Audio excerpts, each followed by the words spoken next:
Got my high heels on, alrighty. And let's take off the hard hat. Put on my chef's hat, woo! And let's do some baking. Alrighty, and what we're gonna start with is 2 pies, okay? And we're gonna make ourselves a homemade squash pie. Okay, so I've got myself my little pumpkins here. Alrighty, so what we're gonna do is first prepare these for the inside of our pie, and then we're gonna move on to the apple cranberry pie. We're gonna start by cutting these in half. And then we're going to scoop out the insides. Okay, it's easier if we cut off the stems. Put them on a baking sheet. Woo! Then let's cover it with foil and we're going to bake it for about 40 to 50 minutes. Okay, I'm known to have made a pretty good pie crust in my day, but I've changed my ways. And I'm thinking we should have things a little healthier these days. And I want to protect my little pineal gland, all right, from calcification. So I'm going to cut out the processed white flour, all right, and we're going to use something a little bit healthier. And I'm going to try oat flour for this pie crust, okay? And then instead of Crisco, this is the hot ticket, all righty, coconut oil. Ooh, this stuff is fabulous. It's just, you know, the same consistency as Crisco. And not only is it fabulous for the inside of your body, it's the only thing I spread on the outside. Woo! Okay, that makes for a pleasurable experience and some soft skin. Alrighty, so let's put it in the pie crust. Woo! So what we need is 1.25 cups of the flour. Alright, we're going to put it in a little Tupperware bowl. Okay, woo, dash of salt, a little sea salt. Then we're going to take our coconut oil. Alrighty, we're going to want 1/2 cup of that. Alrighty, woo, then we're going to put it into the flour. You might want to just cut it up a little bit. And then next, the key is we've got to have ice cold water. Alrighty, so you're going to take about 1/3 cup of that. I'm going to put some ice cubes in here. Perfect. Woo, there we go. And you're going to want to pour that in.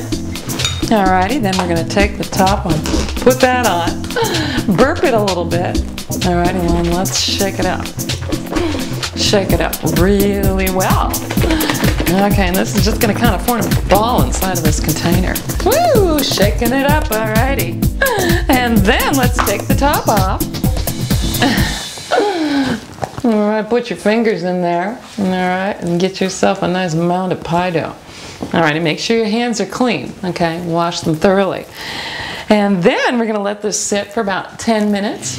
Let's do it. Okay, so what we're going to do is take, well, we've got a pastry cloth, or simply what I use is just a piece of heavy-duty canvas, natural canvas that I had for painting. Alrighty, so what we're going to do, or you could just use a cutting board provided you have a large enough one. Now we're going to take the flour and spread it out a little bit. Put our mound of dough in the middle, press it down, alrighty, and then you're going to want to put a little flour on top of the pin. Alright, and let's just roll it out gently. Okay, ooh, just gentle rolling. Alrighty. There we go. Ooh, and if it gets sticky, remember you got to take a little more flour, okay? Stroke your roller. Get all the sticky stuff off, then we're going to resume rolling. Alrighty, woo! Gotta be careful of that stuff, and you might want to put a little more flour on top. Alright, there we go.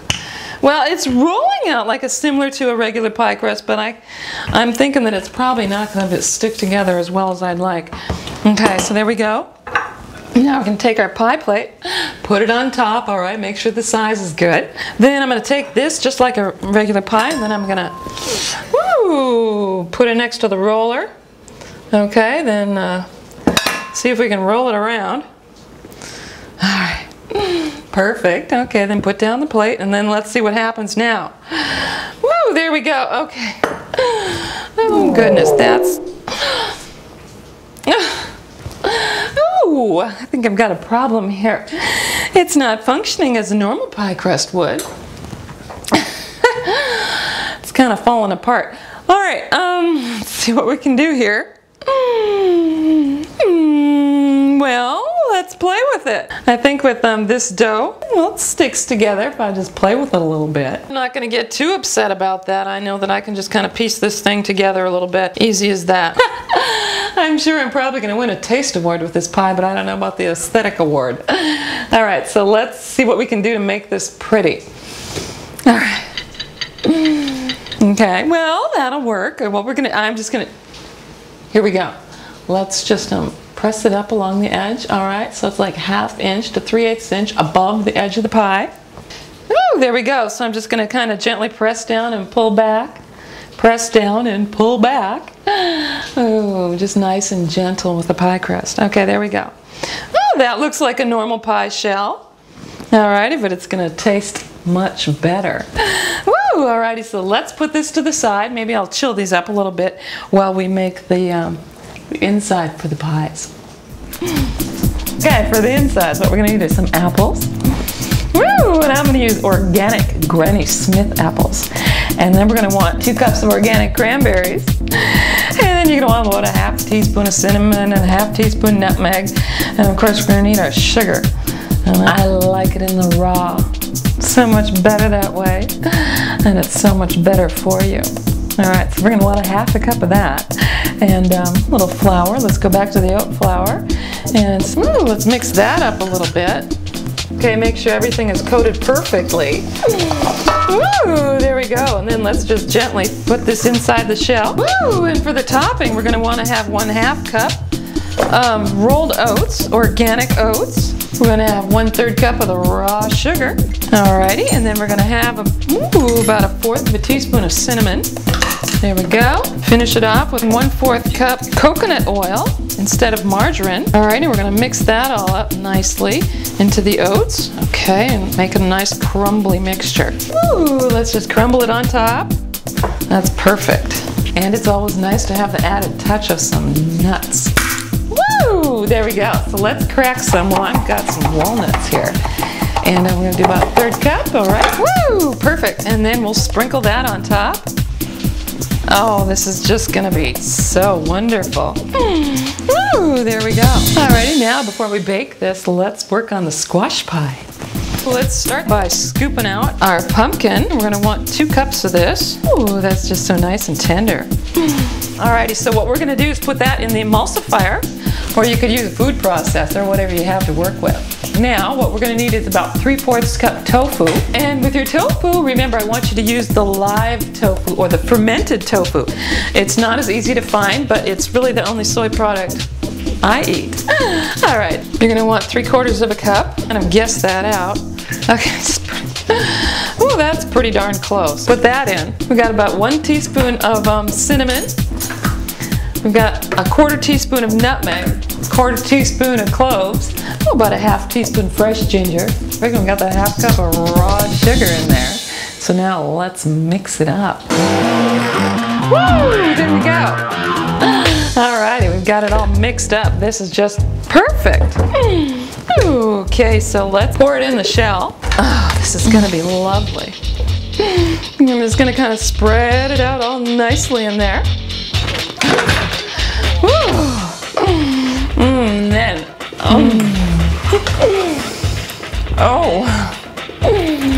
love that in the raw. All right, now let's put on the nuts.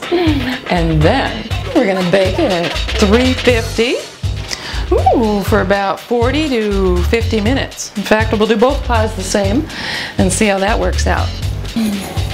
Woo! Now that's a lovely squash pie. Woo! This one looks lovely too. Woo! There we go. We've got 2 pies all cooked and cooled off and ready to eat. So let's bite into it.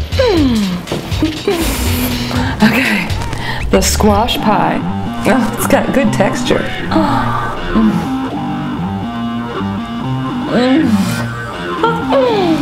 Ooh! Swear that one's dairy. That is tasty. Oh, and here's our apple cranberry.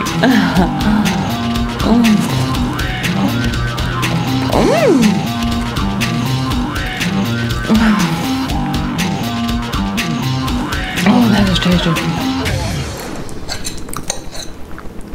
tasty pie. Mmm.